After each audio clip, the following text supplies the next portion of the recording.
I might say this a couple times. A lot of the things that happened that night are complete red flags to me now at 43 years old, but at 23 years old, not so much. Raise a glass to the past, present, and future you with actress Danielle Moné Truitt as she dives into the beautiful complexities of life's journey through real, transparent conversation. All the women I've been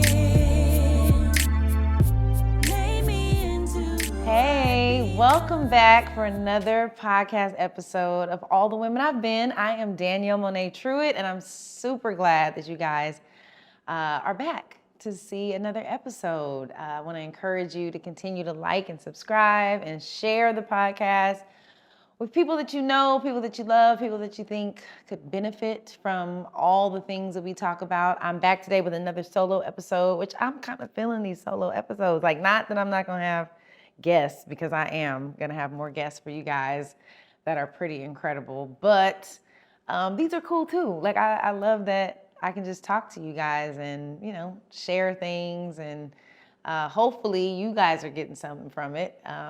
So yeah, thank you for coming back. Every person who watches these podcast episodes and gets something from it, it just continues to confirm what I feel like God has called me to do. So I really, really, really appreciate you guys being here. So today, I want to talk about being a stupid girl. And, you know, I know that sounds harsh. But, you know, you'll see what I'm getting at as we continue to talk. There's a song by Jasmine Sullivan, who I love, called Stupid Girl. And I heard it some years ago, and I could just really relate to it. Because, you know, I have been that girl. We talk about all the women that we've been, okay? And there has been some times that I have been stupid, okay? I have done some things and put myself in some situations that I had no business putting myself in, okay? Some of these situations I put myself in, thank God for his grace, because I wouldn't even be here. I wouldn't be here. You know, there's some decisions I've made where it's like, ooh, you know? And it's taken me lots of years and lots of conversations with myself and other people to forgive myself for some of the things that I've done. But I have forgiven myself for a lot of those things. And the beautiful thing about healing and growth and continuing your heart work and continuing to be self-reflective is that you have these epiphanies like out of the blue. And I had an epiphany the other day while I was doing my makeup in the mirror. I don't know where you guys get your epiphanies. Like, some people say they get them on the toilet.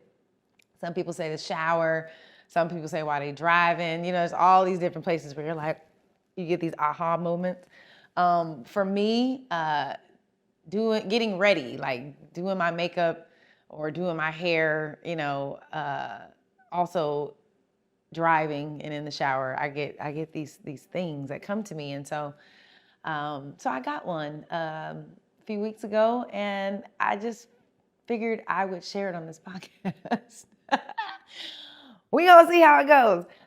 So anyway, yes, I think from when I was young, I had this notion of like just not wanting to be a stupid girl, not wanting to be taken advantage of by men or by people. And thanks to my mom, who, you know, they have the bird, you know, my parents have the birds and the bees, you know, conversations with you.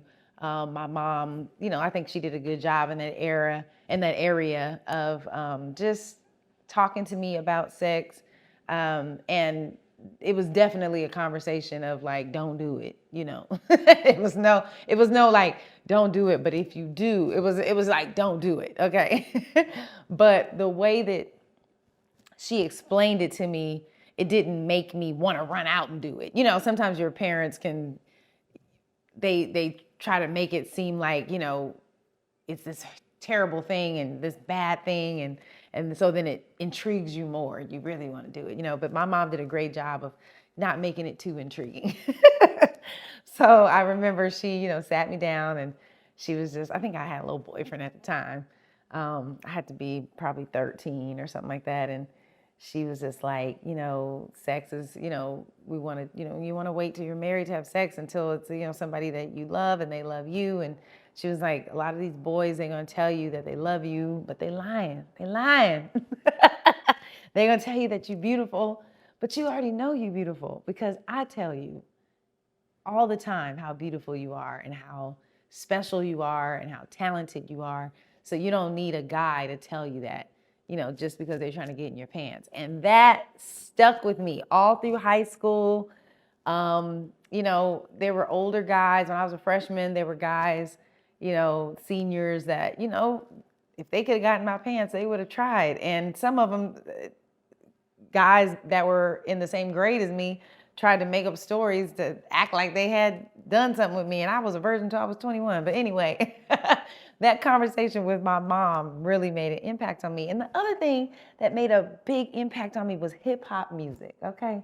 I love hip hop. All right. And I remember in high school, there were certain songs that came out that told me a lot about how a lot of men look at women. And I knew I didn't want to be looked at that way. One song in particular that I remember, I was in the car with one of my best friends, and we were going to hang out with these two guys. Later on, I end up getting in the most trouble I ever got in high school. But we went to go hang out with these two guys, and we were in the car with them. And they were playing Every Other City We Go, Every Other Video. Everywhere I go, I see the same hoe. And I'm a music person. I've always listened to the lyrics of songs. And when I was listening to that song, I was like, I don't want to be that hoe. I don't want to be that girl, okay? They not finna talk about me in this way. And another song that I love to this day, like at karaoke, I will totally sing this song, is I Get Around by Tupac, And he was talking about don't be teasing, don't be, I'm like, you know what? I ain't finna be no tease. I'm gonna let these dudes know right now you ain't getting none. So if you wanna hang out with me, it's only going to a certain point, okay? Because I was always very concerned about just being looked at a certain way by guys and just people in general. I didn't want to be the stupid girl. Then I went to college. And I lost my virginity in college or whatever. And I still was, I was chill. I wasn't all over everywhere, nothing like that. But, I was in college, and you take risks when you're in college, and you hang out with people, you go places. I mean, oh my God. Like when I look back now, I'm just like, yo, that was crazy and dangerous. And I would never advise my nieces, my sons, nobody to take some of the risks that I took, okay? Because you're playing with your life. Don't play with your life, okay? So anyway, when I was around, I think I was like 23. Yeah, I was about 23 at this time, and I was living in Sacramento, and I was acting. I had just graduated from college, actually. And I was doing theater around town, and I was looking to, move to LA, and get into movies and TV and stuff like that. And so my good friend, who's like an uncle to me, told me there was a movie that was shooting in Sacramento, and he knew some of the people. And so he asked me to come. He was like, do you want to come? So you can just see what, the set life is like and whatever. And I'm like, oh my God, yeah, I would love to come, So I came to set, sat on set, and I had never experienced, what set life was like, And so I'm, sitting there in Video Village, and, the crew and everybody is, doing their thing. And there was this really handsome black guy that was on the crew. I think he was like a grip or something, or doing lighting or something like that. But he was brown skinned. He was fine. He was bald head, and he was fine, okay? And I was just like, oh, yeah, he's really handsome, But, whatever, I'm cool. I'm chill. I ain't, I glanced a couple times, but that was about it. And so during lunch, we were all in the lunch area with the crew and cast and stuff. And, he came over to me and asked me my name, and I told him, and he was telling me, he was from New Orleans, and Hurricane Katrina, had kind of pushed him out of the city. So he was in Malibu, trying to start over and staying with this, like rich family that I guess had produced the film or whatever. And so, I'm just listening, and like I said, I thought he was handsome, so I was gonna talk to him, and he was telling me how he was a Christian, and I was like, I really love that, because at the time I was struggling with my relationship with the Lord, and I was dating a guy who I was fornicating with. And I was like very hard on myself about that, and feeling bad about it. And I'm like, oh, he's saying, I'm a Christian, I'm celibate, blah, blah. I'm like, oh my God, like this is great. Like, I met somebody who, has good values and, is celibate. And so he was like, I would love to go take you to dinner or something, like while we're here shooting. And I was like, okay. And he was like, I really don't remember why I gave him my email and not my phone number, or maybe I did give him both. I gave him my email, my phone number. Yeah, give him my email, my phone number.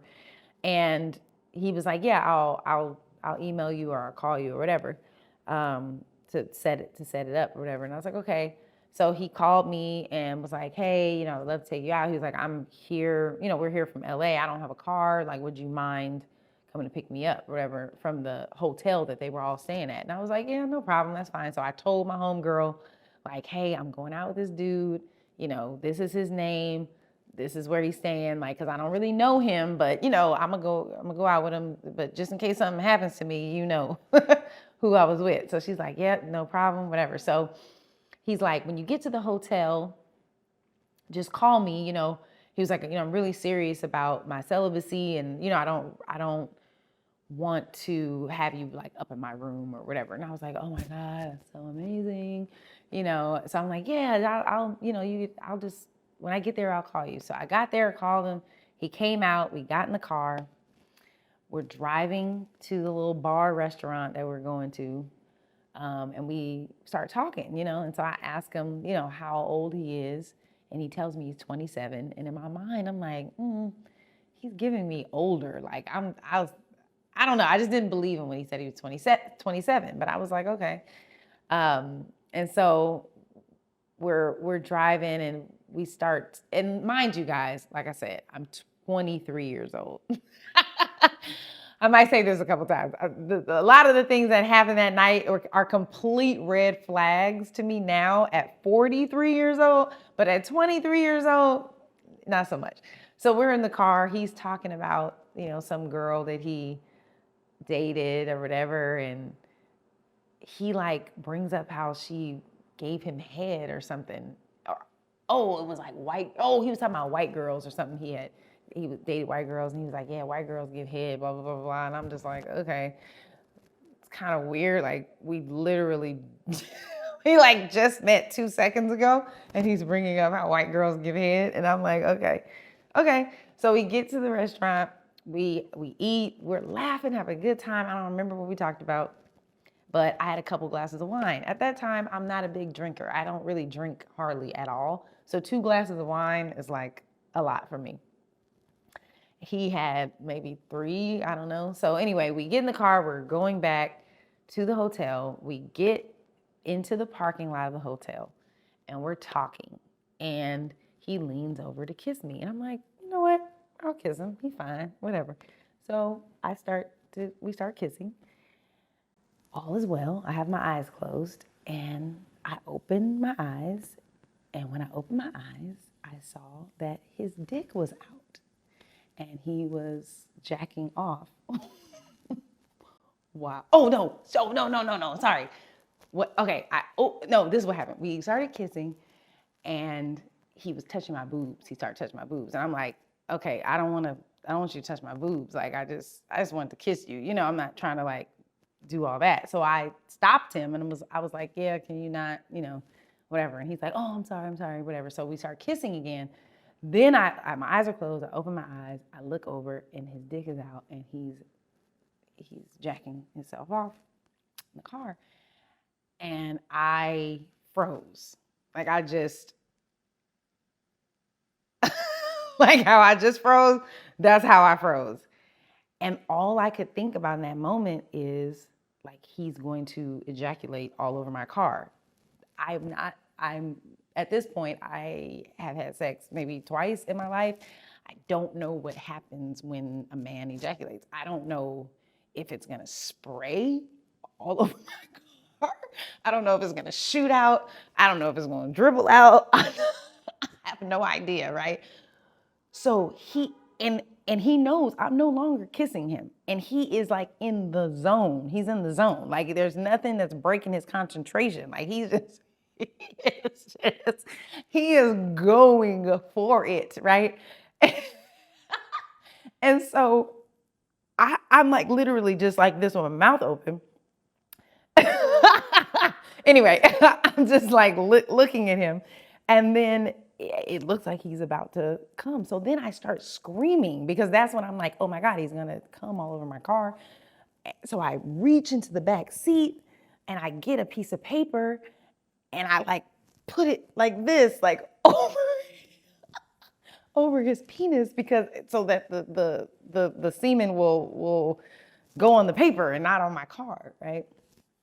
So he finishes and it's just like a quiet, awkward silence. Now, mind you, the date was supposed to be us going to eat, and then we were going to come back and go to a game night, which was in the hotel at like some of the crew was having a game night. They invited me to come. So he was like, oh, yeah, we can just go to the game night after the date.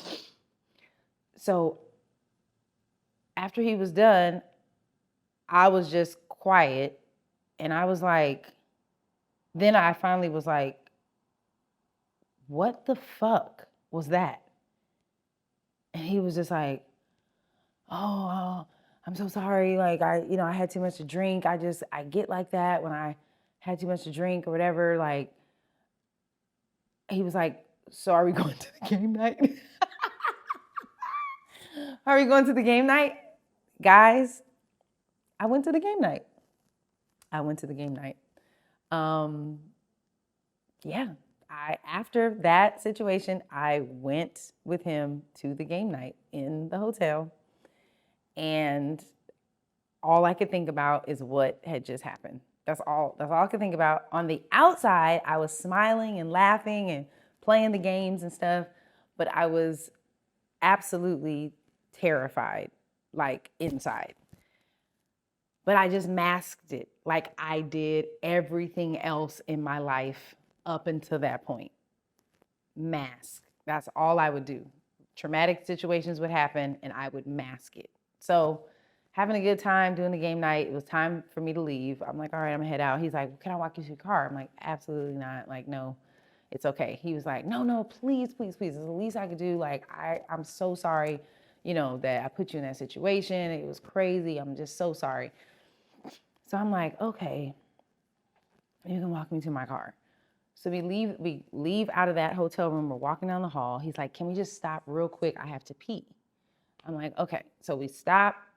I walk into his room. There is clothes and shit everywhere. Okay, everywhere.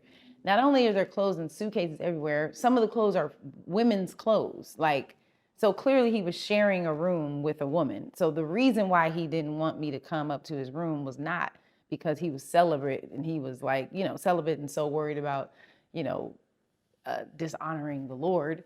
He was in the room with another woman. Anyway, so I'm just kind of standing there, like looking around. All of a sudden, the man comes out butt naked, jacking off again.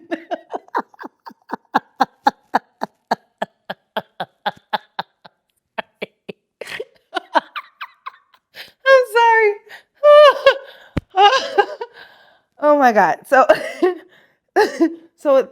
at this point, and listen, guys, he had a nice body. He really did. Like, he was in perfect shape. He was just nuts, okay? And so, no pun intended. I'm just, once again, paralyzed, stunned. And then I just run out of the room. And I get home. I don't remember if I called anybody that night. I was in shock and just basically like, what just happened?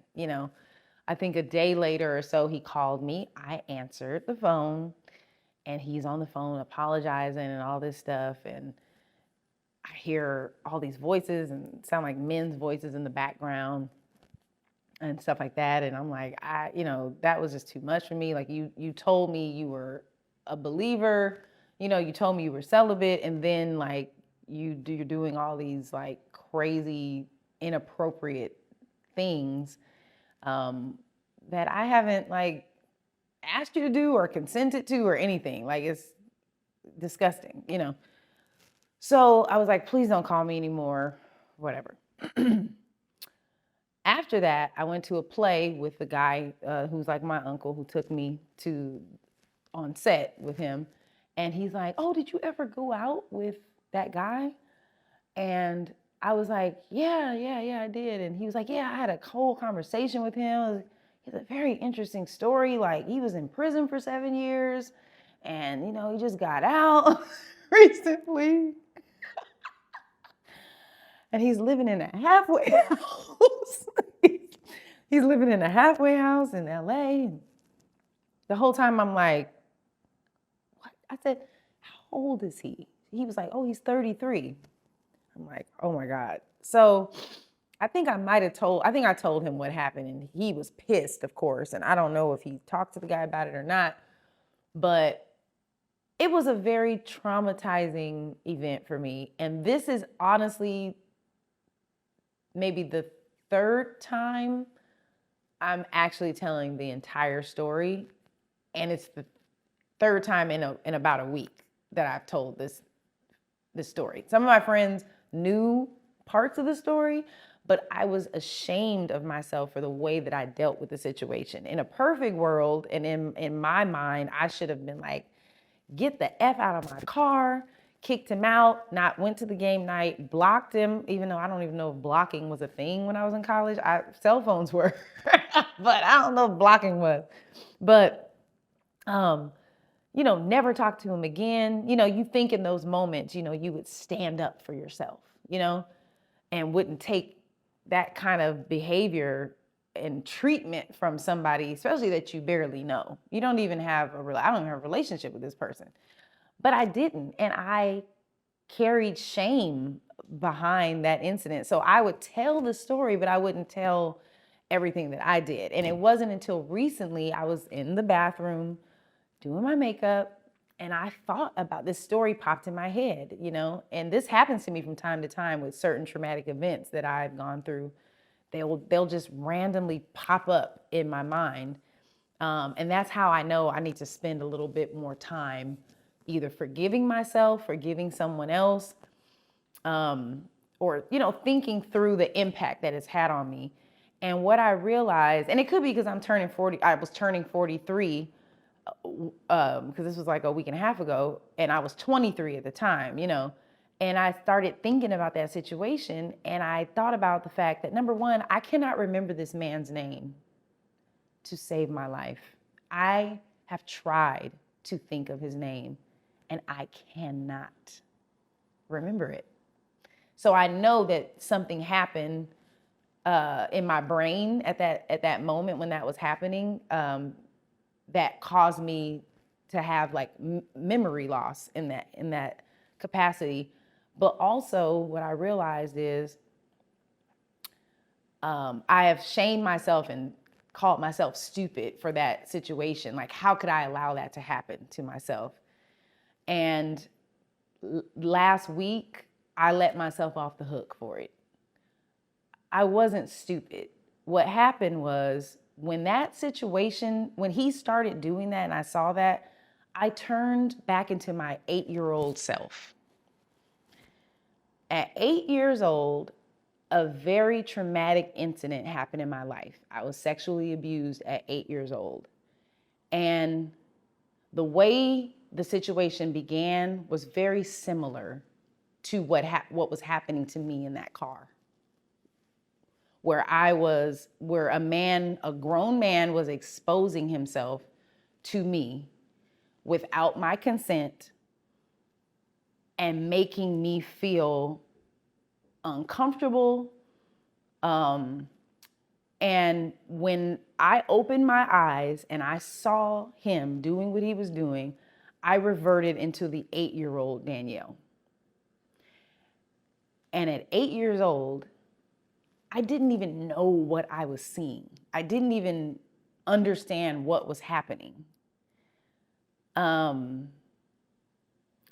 that's why I couldn't respond. That's why I was paralyzed and frozen. That's why all I could do was scream, which I couldn't do when I was 8. Like, at least at 23, I was able to scream. At 8 years old, I didn't know what was happening to me. And it altered my world completely, to where when I was 23 years old, I found myself in a certain situation and I didn't know how to stand up for myself, because there was nobody to stand up for me when I was 8, and that was happening to me. So yes, I was paralyzed.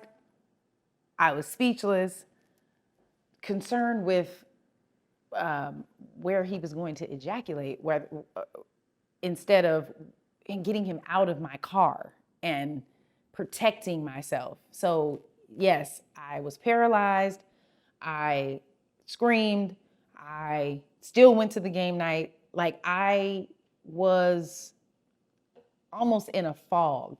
I still went to his room for him to use the bathroom after all that he had already done. When things happen to you at such a young age, it alters your brain chemistry. It alters the way that you communicate with people, the way you see the world, the way you see yourself. It's hard to stand up for yourself. I had spent so many years, and thank God I've had healing in my adult life, because I never got counseling as a child for what had happened to me. I had a mother who, she believed me. So I at least had that. I had adults in my life that at least believed me. So I didn't have to struggle with not being believed, and that kind of helped me be a little bit more resilient and navigate through it. But there's still ways that I function today and was functioning at 23 years old based on what I had experienced when I was 8. And so all these years, that story, as funny, I'm a great storyteller. So the story is funny. I make it funny, but it was traumatic. And I have held shame in my heart against myself for the way that I handled it. And last week, I was able to realize and tell my 8-year-old self that it's okay, that you didn't know what to do, and it's okay. You're not stupid. You're not wrong for the way that you dealt with something at that time in your life. And so I just want to encourage you all out there, if you're listening, whoever's listening to this podcast, forgive yourself. Let yourself off the hook. A lot of the things that you've experienced in your lives, the mistakes that you might have made, it was your adolescent child trying to navigate life and figure things out. There are so many women in this world who have been sexually abused. The numbers are just devastating. And there are men that have been sexually abused as children as well. And it is a real thing that it changes you. There are times I could smell something, I could see something, I could watch something, I could hear something, I could drive past something, and it will trigger a memory of something that happened to me. These are things that you live with for the rest of your life. And that's why I have no tolerance for people who abuse children, because you are literally damaging another human being for the rest of their life. And the sad part is, most of the people who have abused children were abused themselves. And so the cycle continues to go on, and so I am grateful to God that He protected me in that situation that I'm alive to tell you about it.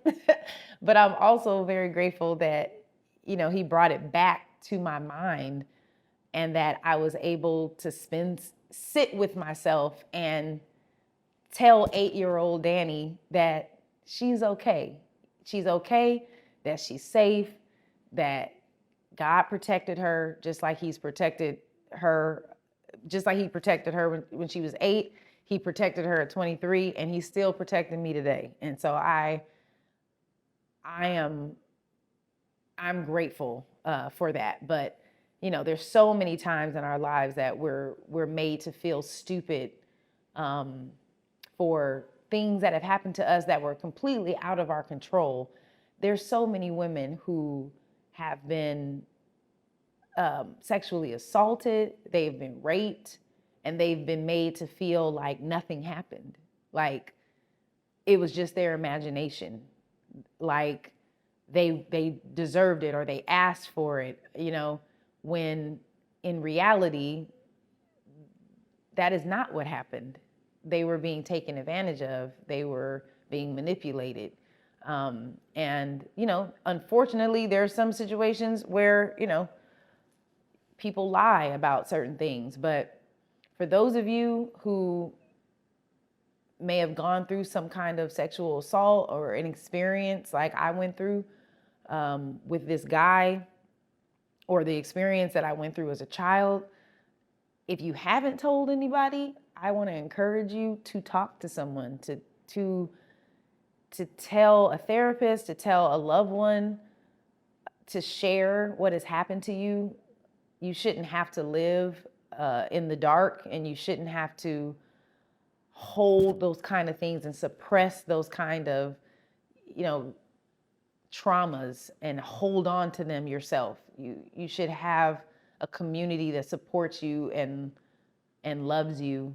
And if there's things that you have done in your life because of something that happened to you when you were younger, I pray that you give yourself grace. I encourage you to give yourself grace. I encourage you to know that you are not a stupid girl, that you might have just been in a time in your life where you were still learning.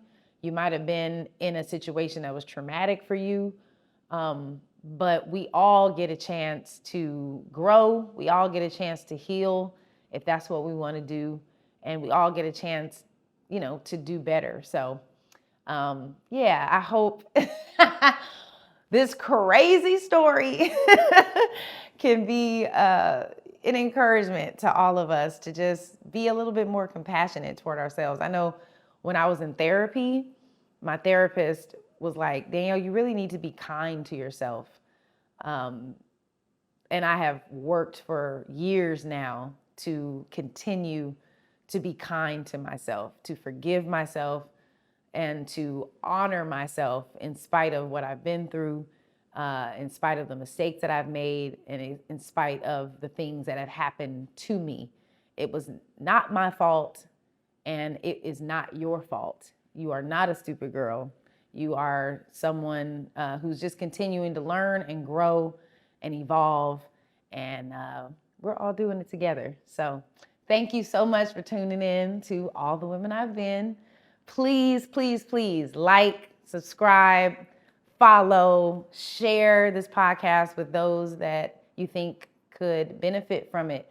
You can follow us on social media at All the Women I've Been, on Instagram, on YouTube, All the Women I've Been, Facebook, All the Women I've Been. Just continue to engage, and I'll see you on the next episode. All the women